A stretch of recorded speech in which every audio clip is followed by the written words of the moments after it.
Doctor Mohan Yadav की सरकार देगी 3 लाख नवीन शिक्षक संवर्ग के शिक्षक भाई बहन को उनकी प्रथम नियुक्ति की दिनांक से वरिष्ठता। भोपाल में होगा महासम्मेलन, कार्यक्रम में आकर मुख्यमंत्री जी करेंगे एनसी घोषणा। सुदामा प्रसाद शर्मा। माननीय मुख्यमंत्री महोदय जी, मध्य प्रदेश शासन भोपाल मध्य प्रदेश। विषय 98 से 4 तक के ओपीएस के पात्र शिक्षकों को उनकी प्रथम नियुक्ति की दिनांक से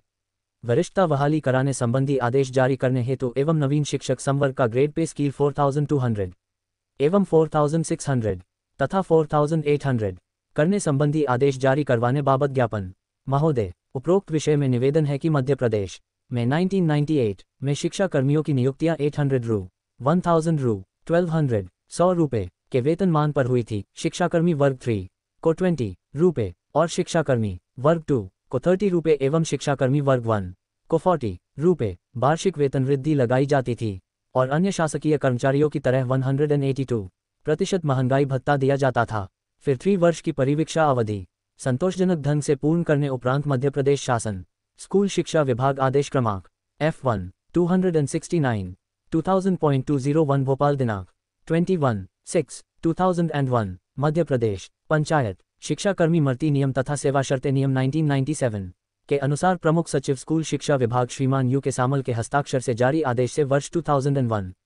में 11 में नियमित वेतनमान पर नियमित कर दिया गया था। इसी तरह 2001 में संविदा शिक्षकों की नियुक्तियां हुई और फिर उनको 3 वर्ष की परिवीक्षा अवधि संतोषजनक ढंग से पूर्ण करने उपरांत दिसंबर 4 तक नियमित हो चुके थे। तत्पश्चात जब श्रीमान डीपी दुबे आयोग की सिफारिशों पर वर्ष 2007 में अध्यापक संवर्ग का गठन किया गया, तब स्कूल शिक्षा विभाग मध्य प्रदेश शासन के उपसचिव श्री J.C. भट्ट के हस्ताक्षर से जारी आदेश क्रमांक F1 47/201 इस विभाग के समसख्यक आदेश दिनांक 26/6/2007 द्वारा दिनांक 36.2007 के माध्यम से 1/4/2007 से 98 से कार्यरत शिक्षाकर्मियों और संविदा शिक्षकों की सेवा अवधि की गणना निरंतरता में करते हुए 7 वर्ष की सेवा पूर्ण करना मानकर अध्यापक संवर्ग में संविलियन किया गया था। तब सहायक अध्यापक को वेतन 3100, 5000, अध्यापक को 4125, 6500, वरिष्ठ अध्यापक को 5175, 8500 शासन आदेश 28/6/2007 के अनुसार दिया गया था और फिर 12 वर्ष पूर्ण करने उपरांत 2010 में पहली क्रमोन्नति का लाभ दिया गया तथा फिर 2016 में 6वां वेतनमान का लाभ दिया गया, जबकि अन्य कर्मचारियों को 6वां वेतनमान 2006 में दिया गया था। उक्त 10 वर्ष के अंतर की एरियर की राशि का भुगतान करने हेतु इंदौर हाई कोर्ट ने याचिका WP संख्या 11734 2021 पर सुनवाई करते हुए 3 अप्रैल 2025 को मध्य प्रदेश सरकार को निर्णय पारित करते हुए उक्त संवर्ग को प्रथम नियुक्ति की दिनांक से शासकीय कर्मचारी मानकर स्कूल शिक्षा विभाग के पुराने शिक्षकों की तरह समस्त आर्थिक लाभ देने का निर्देश दिया गया है। 151/217/6 संविध जारी कर दिया गया था। इसके बावजूद वित्त विभाग के IFM पोर्टल को उनकी प्रथम नियुक्ति की दिनांक से शासकीय कर्मचारी मानकर समस्त लाभ शिक्षा विभाग के पुराने शिक्षकों की तरह दिए जाने हेतु निर्णय पारित किया है। और फिर 21 जनवरी 2018 को तत्कालीन मुख्यमंत्री भाजपा सरकार ने अध्यापकों का शिक्षा विभाग में संविलिय करने की घोषणा की थी और कैबिनेट की बैठक में तत्कालीन मुख्य सचिव के हस्ताक्षर से संविलियन का प्रस्ताव पारित किया जाकर नोटिस लिखाई थी। और फिर मध्य प्रदेश के राज्यपाल के आदेश अनुसार उपसचिव स्कूल शिक्षा विभाग मध्य प्रदेश शासन के आदेश दिनांक 1 मई 2018 के आदेश क्रम 20141 F1 अध्यापक संविलियन आदेश क्रम 5451 717 6 संविलियन शिक्षा विभाग 2018 जारी कर दिया गया था और 1 जुलाई 2018 से उक्त संवर्ग को 7वें वेतनमान का लाभ दिया गया था और 5/10/2023 को स्कूल शिक्षा विभाग द्वारा जारी आदेश अनुसार उक्त संवर्ग को पहली और दूसरी क्रमोन्नति लगाने में तथा 6/10/2023 के आदेश अनुसार उच्च माध्यमिक शिक्षक भाई बहन को 10 वर्ष वालों को पहला समयमान वेतनमान तथा 20 वर्ष वालों को दूसरा समयमान वेतनमान का लाभ देने संबंधी आदेश जारी किया गया था, जिसका लाभ मिल चुका है और उच्च पद का प्रभार देने में और पदोन्नति का लाभ मिलने में तथा समयमान वेतनमान का लाभ मिलने में उक्त संवर्ग को उनकी प्रथम नियुक्ति की दिनांक से नौकरी की गणना करते हुए लाभ दिया जा रहा है। इसलिए ठीक इसी प्रकार उक्त संवर्ग को ग्रेजुएटी का लाभ मिलने के लिए और 98 से दिसंबर 4 तक के शिक्षकों को OPS पेंशन योजना में वापस लौटने हेतु विकल्प पत्र भरवाकर पुरानी परिवार पेंशन योजना में लौटने का मौका देने संबंधी आदेश जारी करवाने की कृपा करें। क्योंकि 98 से दिसंबर 4 तक के शिक्षक भाई बहन की नियुक्तियां होकर उनका नियमितीकरण नियमित वेतनमान पर मध्य प्रदेश में पुरानी परिवार पेंशन योजना बंद होने से पूर्व हो चुका था, जबकि एनपीएस पेंशन योजना मध्य प्रदेश में 1 जनवरी 2005 के बाद लागू हुई है, जबकि उक्त संवर्ग के शिक्षक भाई बहनों का उनके नियमितीकरण की दिनांक से जीपीएफ खाते खोलकर उसमें उनके वेतन से राशि काटकर जीपीएफ खातों में जमा किया जाना चाहिए था, लेकिन ऐसा न करते हुए हमारे संवर्ग को 1 अप्रैल 2011 में जबरदस्ती एनपीएस पेंशन योजना में शामिल किया गया था, जो कि अनुचित कदम था। जबकि मध्य प्रदेश शासन के वित्त विभाग के सचिव महोदय के हस्ताक्षर से जारी आदेश KF 9 मार्च 2003 नियम 4 भोपाल दिनांक 13/4/2005 में श्रीमान मध्य प्रदेश के राज्यपाल महोदय के नाम से आदेशानुसार श्रीमान A.P. श्रीवास्तव अपर सचिव मध्य प्रदेश शासन वित्त विभाग के हस्ताक्षर से जारी आदेश में साफ साफ शब्दों में लिखा है कि एनपीएस पेंशन योजना में केवल उन्हीं कर्मचारियों को शामिल किया जाए जिनकी नियुक्तियां 1 जनवरी 2005 के बाद हुई है। इसलिए 98 से दिसंबर 4 तक के शिक्षक भाई बहनों को प्रथम नियुक्ति की दिनांक से वरिष्ठता देते हुए ओपीएस पेंशन योजना में शामिल करने हेतु आदेश जारी करने की कृपा करें। हम सभी शिक्षक भाई बहन और हमारे लाखों परिवारजन जिंदगी भर आपके आभारी रहेंगे, क्योंकि 1998 से 2007 तक के शिक्षा कर्मियों और संविदा शिक्षकों को मिलाकर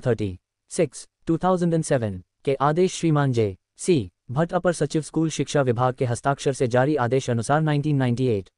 से 2007 तक के सेवाओं की गणना निरंतरता में करते हुए अध्यापक संविलियन किया गया था और दिनांक 25/5/2011 के आदेश अनुसार अध्यापकों को शिक्षा विभाग में कार्यरत माना गया है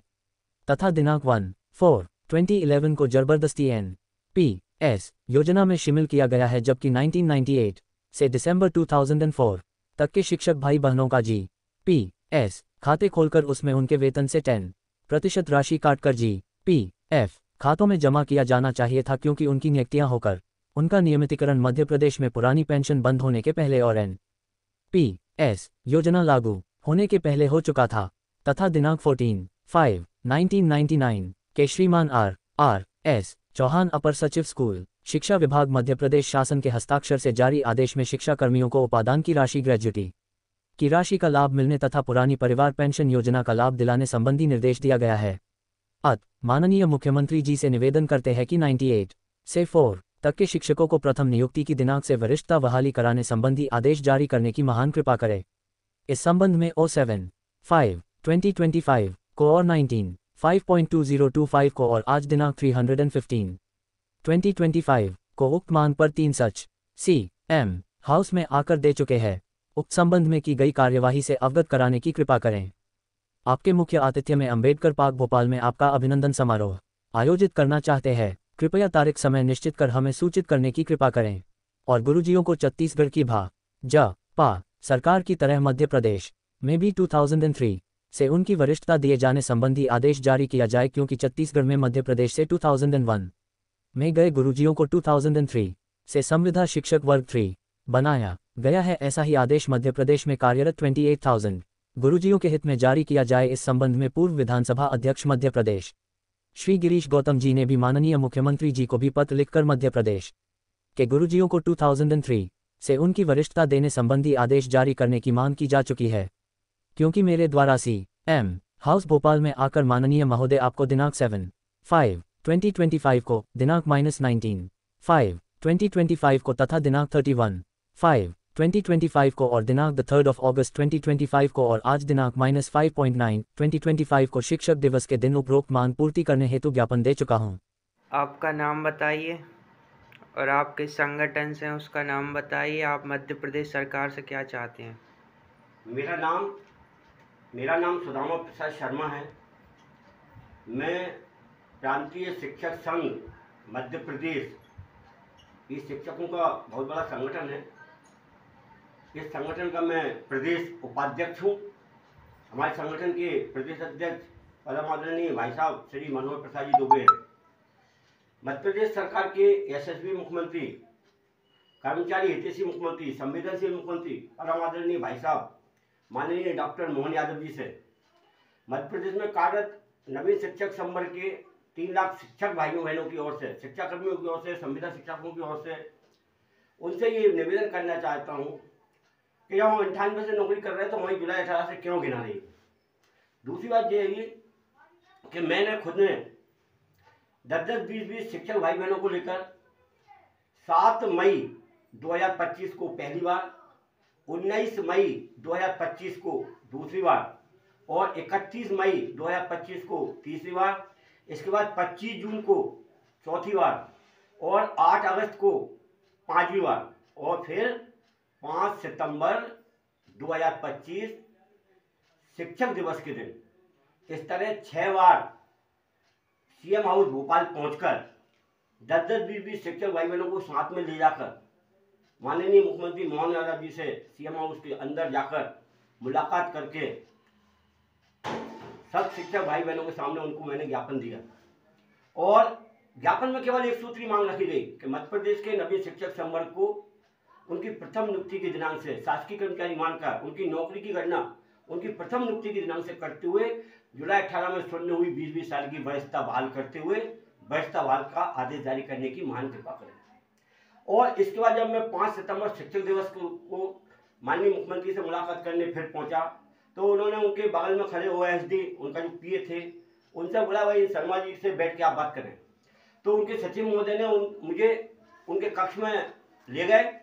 और मुझसे बैठ के उन्होंने बात की और मुझे कहा कि श्री सुदामा प्रसाद शर्मा जी, आपके द्वारा जो 4, 5, 6 बार सीएम हाउस भोपाल में आकर मुख्यमंत्री के नाम से जो ज्ञापन दिया गया था कि मध्य प्रदेश के शिक्षकों को नवीन शिक्षक संवर्ग को प्रथम नियुक्ति के नाम से वरिष्ठता का आदेश जारी किया जाए, तो ये 4, 5, 6 बार जो आपने ज्ञापन दिए गए थे उन ज्ञापनों पर माननीय डॉक्टर साहब मोहन यादव जी ने सीएम हाउस भोपाल से नोट शीट लगाकर फाइल में रखकर नोट शीट का नंबर है 77,542 77,542 नोट शीट क्रमांक जावक नंबर से 12 अगस्त 2025 को 12/8/2025 को सीएम हाउस से नोट शीट लगाकर मुख्यमंत्री सचिवालय मंत्रालय वल्लभ भवन की 5वीं मंजिल पर जो कार्यालय है वहां पर जो मुख्य सचिव मध्य प्रदेश शासन श्री अनुराग जी बैठे हैं वहां पर ये फाइल पहुंच गई है और प्रथम नियुक्ति के दिनांक से वरिष्ठता के संबंध में शिक्षकों से संबंधित जानकारी पूरे मध्य प्रदेश से इजाई कराई जा रही है। और वरिष्ठता संभवतः उन शिक्षकों को संभवतः ये शब्द इसलिए कह रहा हूँ कि 21 जनवरी 2018 को तत्कालीन मुख्यमंत्री सीएम हाउस ने जिन अध्यापक संवर्ग का शिक्षा विभाग में संबोधन करने की घोषणा की थी उस समय की स्थिति में उन्हीं लगभग 2,37,000 या लगभग 2.5 लाख शिक्षकों को प्रथम नियुक्ति की दिनांक से वरिष्ठता के संबंध में तैयारियां चालू हो गई हैं। दूसरी बात मैं ये कहना चाहता हूं कि अभी 3/10/2025 को यानी अक्टूबर के इसी महीने में 3/10/2025 को श्रीमान संजय जैन मुख्य कर्तव्य पालन पदस्थ अधिकारी स्कूल शिक्षा विभाग द्वारा जो मुख्यमंत्री के विशेष कर्तव्य पदस्थ पालन अधिकारी हैं उनके द्वारा मुख्यमंत्री के सीएम मॉनिट हाउस से आयुक्त महोदय लोक शिक्षण संचालय भोपाल मध्य प्रदेश को नवीन शिक्षक संवर्ग को प्रथम नियुक्ति के दिनांक से वरिष्ठता देने के संबंध में क्या किया जा सकता है, क्या हो सकता है और कौन कौन इसके पास है, इससे संबंधित दिशा निर्देश जारी किए गए हैं। और आयुक्त महोदय और शिक्षा विभाग इस संबंध में तैयारी क्या चल रही है, शिक्षकों की सूचियां बना रही हैं, तैयार हो रही हैं कि कौन कौन इसमें पात्र में आ रहे हैं। 98 से लेकर जून 17 तक की स्थिति में जिनका 21 जनवरी 2018 को संविलियन करने की घोषणा की थी, लेकिन संविलियन न होने के बावजूद जो नवीन नियुक्तियां हो गई थी तो वो उन लोगों का सूचियां तैयार हो रही हैं। और अभी जो है 6 अक्टूबर 2025 को आयुक्त महोदय कोष एवं लेखा संचालक महोदय श्री राजीव जी सक्सेना द्वारा मध्य प्रदेश के समस्त विभाग प्रमुखों को उन्होंने वो आदेश जारी किया है। उसमें लिखा है कि कर्मचारियों और शिक्षकों की जो है वर्तमान की सेवाओं में उनके द्वारा पूर्व में की गई सेवाओं को जोड़कर उनकी प्रथम नियुक्ति के दिनांक जो है वित्त विभाग के IFMIS पोर्टल पर दर्ज की जाए। तो इसमें शिक्षा विभाग जो है जिला शिक्षा अधिकारी या जिला कोषालय अधिकारी या जिला जो ब्लॉक शिक्षा अधिकारी होते हैं, जो DD होते हैं, इस तरह इन लोगों को भी अब जो है मध्य प्रदेश के नवीन शिक्षक संवर्ग के जो शिक्षक हैं जिनकी 1 जुलाई 18 जो गलत प्रथम नियुक्ति दर्ज कर रखी है वो विलोपित करके संविलियन सब जुड़वाकर और जिसकी जो सही और वास्तविक मूल प्रथम नियुक्ति की दिनांक है जो जिसकी सर्विस रिकॉर्ड में दर्ज है वो उसकी प्रथम नियुक्ति की दिनांक वित्त विभाग की IFMIS पोर्टल पर दर्ज करने की प्रक्रिया चालू हो गई है। तो मैं मध्य प्रदेश के माननीय मुख्यमंत्री डॉक्टर मोहन यादव जी से सिर्फ यही आग्रह अनुनय विनय निवेदन करता हूँ कि अगर वो मध्य प्रदेश के नवीन शिक्षक संवर्ग को उनकी प्रथम नियुक्ति की दिनांक से वरिष्ठता देने संबंधी आदेश जारी करते हैं और कम से कम जो 98 में नौकरी लगी 98 के शिक्षक कर्मियों का और 1 2 3 4 वाले जो संविदा साधा शिक्षकों की जिनकी नियुक्तियां हुई थी और कुल मिलाकर 98 से लेकर दिसंबर 4 तक के शिक्षक भाई बहनों को जिनको सहायक अध्यापक और वरिष्ठ अध्यापक बुना गया था उस समय इनकी नौकरी की गणना इनकी प्रथम नियुक्ति की दिनांक से करते हुए 98 से लेकर 2007 तक की 9 साल की सेवाओं की गणना निरंतरता में मान्य करते हुए अध्यापक संवर्ग में सम्मिलित किया गया था और इनको तो 1 अप्रैल 2011 में जबरदस्ती एनपीएस योजना में शामिल किया गया जो कि गलत निर्णय था क्योंकि हम लोगों की नियुक्तियां 98 वालों की नियुक्तियां वेतनमान पर हुई थी और 2001 में नियमित हो चुके थे। तो जब नियमित हो गए थे 2001 में तो हमारा जीपीएफ कितना चाहिए था लेकिन जो 1 जनवरी मध्य प्रदेश में एनपीएस योजना तो 1 जनवरी 2005 के बाद लागू हुई है और पुरानी पेंशन दिसंबर 4 तक बंद हो गई थी। तो 98 से दिसंबर 4 तक के लोगों की नियुक्ति और नियमितीकरण तो पहले ही हो चुका था। तो कुल मिलाकर ये चाहता हूं कि मध्य प्रदेश सरकार 98 से दिसंबर 4 तक के शिक्षक भाई बहनों को ओपीएस में लौटने का विकल्प कर पुरानी पेंशन का चयन करने का मौका दे और बाकी की जिन लोगों की नियुक्तियां 1 जनवरी 2005 के बाद हुई है उन सब लोगों को उनकी प्रथम नियुक्ति के दिनांक से शासकीय कर्मचारी मानकर उनकी नौकरी गणना करते हुए वरिष्ठता बहाली का आदेश जारी करे और सरकार ऐसा करती है तो जनवरी 5 के बाद जिनकी नियुक्ति हुई है वर्तमान में जिनकी नौकरी जुलाई 18 से गिना रही है उनको भी कम से कम 10, 12, 14, 15 साल का लाभ मिल जाएगा और 98 से दिसंबर 4 तक के लोगों को ओपीएस में लौटने का फायदा मिल जाएगा। और मध्य प्रदेश की डॉक्टर मोहन यादव की सरकार अगर ऐसा करती है और हमें ऐसा विश्वास है प्रक्रिया चालू है तो आने वाले समय में भगवान ने चाहा तो जनवरी 26 नहीं लगेगी दिसंबर 25 के लास्ट तक और मध्य प्रदेश के पूरे शिक्षक भाई बहन 2.5-3 लाख लोगों की संख्या में डॉक्टर मोहन यादव जी का वित्त मंत्री जगदीश देवड़ा का और शिक्षा मंत्री माननीय उदयराव प्रताप सिंह जी का हम मध्य प्रदेश के शिक्षक भाई बहन भोपाल में भव्य कार्यक्रम महासम्मेलन आयोजित करेंगे। उनमें सबको साल श्रीफल रुमाल उनका पगड़ी बांधकर उनका टीका करेंगे और फलदान से मतलब नारियल भेंट करेंगे, श्रीफल उड़ाएंगे, श्रीफल देंगे, साल उड़ाएंगे और उनका सम्मान करेंगे। अगर मध्य प्रदेश सरकार ऐसा करती है तो वो हम लाखों शिक्षक भाई बहन आज भी उनके साथ हैं, कल भी उनके साथ रहेंगे और भविष्य में आने वाले समय में 2028 के जब चुनाव होंगे तब भी उनको भारी बहुमत से उनको जिताएंगे। पर शर्त ये है कि हमारी नौकरी गणना हमारी प्रथम नियुक्ति की दिनांक से करते हुए हमें वरिष्ठता बहाल कर दी जाए, लेंथ ऑफ सर्विस की गणना की जाए। जय हिंद, जय भारत। मैं सुदामा प्रसाद शर्मा, प्रदेश उपाध्यक्ष प्रांतीय शिक्षक संघ मध्य प्रदेश महोदय से ये कहना चाह रहा हूँ कि केंद्र सरकार ने हाल ही में कर्मचारियों का डीए महंगाई भत्ता 55 से बढ़ाकर 58% कर दिया है, 3% बढ़ा दिया है। मध्य प्रदेश की वर्तमान सरकार हमें 55% महंगाई भत्ता दे रही है तो मध्य प्रदेश की मोहन यादव जी की सरकार भी 3% महंगाई भत्ता आने वाली कैबिनेट की बैठक में जो संभवतः 14/10/2025 को मंगलवार को होने वाली है उसमें 3% महंगाई भत्ता मध्य प्रदेश के कर्मचारियों का शिक्षकों का बढ़ाने का सरकार निर्णय ले और निर्णय इसलिए ले लें क्योंकि पूर्व में जो 2024-25 का बजट पेश हुआ था वित्त मंत्री माननीय जगदीश जी देवड़ा ने जो बजट पेश किया था उस बजट में ही सरकार ने 59% तक महंगाई भत्ता बढ़ने की संभावना को ध्यान में रखकर 59% महंगाई भत्ता बढ़ने पर जो राशि जो धन की जरूरत होती है वो गत वर्ष के 24-25 के बजट में वो पास हो चुकी है, पहले से ही पास है। लगभग उसमें 1262 करोड़ रुपया 1262 करोड़ रुपया महंगाई भत्ता के नाम पर 59% तक बढ़ने की संभावना को ध्यान में रखकर पहले से स्वीकृत पड़ा है। और इसके अलावा कर्मचारियों की जो जुलाई के महीने में वेतन वृद्धि लगती है, वार्षिक वेतन वृद्धि, उसके लिए पूर्व से ही 2024-25 की बजट में सरकार पूर्व से ही 2000 करोड़ रुपए की व्यवस्था कर चुकी है। तो माननीय मुख्यमंत्री महोदय से अपेक्षा रखते हैं कि दीपावली के पावन त्यौहार हिंदू संस्कृति सनातन धर्म का त्यौहार है और इसलिए सरकार कर्मचारियों को दीपावली का त्यौहार कर्मचारी उत्साह के साथ अपने परिवार के साथ मना सकें और आर्थिक रूप से इसमें थोड़ा पैसा ज़्यादा खर्च होता है इस त्यौहार पे तो सरकार 3% महंगाई भत्ते का आदेश जारी कर दे, टोटल मिला के 58% कर दे और जुलाई अगस्त और सितंबर 25 का 3 महीनों का एरियर्स का भुगतान जो है दीपावली त्यौहार के पहले करा दे और दीपावली का अक्टूबर का जो वेतन है वो 18-19 अक्टूबर 25 तक दीपावली त्यौहार की लक्ष्मी पूजा के पहले करा दे और इसके बाद जो 3% महंगाई भत्ता बढ़ाया जा रहा है वो नवंबर 2025 के वेतन के साथ दे दे और तीसरी बात मुख्यमंत्री महोदय से ये कहना चाह रहा हूँ कि हमारे संबर जो तत्कालीन मुख्यमंत्री कांग्रेस सरकार के दिग्विजय सिंह के कार्यकाल के समय 26 जनवरी 2001 को एक काला कानून बनाया गया था कि ऐसे कर्मचारी, ऐसे शिक्षक जिनकी नौकरी लगने के बाद 3 संतानें हो गई या चौथी संतान ने जन्म लिया या तीसरी संतान ने जन्म लिया, उनको नौकरी से हटाया जा रहा है, उनको सेवा से पृथक किया जा रहा है। तो ऐसे लगभग पूरे मध्य प्रदेश के 55 जिलों में लगभग 25 या 50 मामले आए भी हैं। यहाँ पर शिक्षकों की लगी लगाई नौकरी उनको हटा दिया गया। तो ये तत्कालीन मुख्यमंत्री श्री दिग्विजय सिंह जी के कांग्रेस की शासन द्वारा बनाया गया ये काला कानून 26 जनवरी 2001 का, जैसे माननीय मुख्यमंत्री मोहन यादव जी शीतकालीन सत्र में विधानसभा में एक विधेयक अध्यादेश लाएं और ये काला कानून इसको रद्द करें, जिससे कि कर्मचारी और शिक्षक जो है सुकून के साथ, शांति के साथ, टेंशन फ्री होकर सरकार की और सारी योजनाओं का क्रियान्वयन कर सकें और सुख से जीवन व्यतीत कर सकें। मध्य प्रदेश की मोहन यादव की सरकार ऐसा करती है तो हमारे लाखों शिक्षक परिवार उनके साथ हैं, आज भी हैं और कल भी रहेंगे। दूसरी बात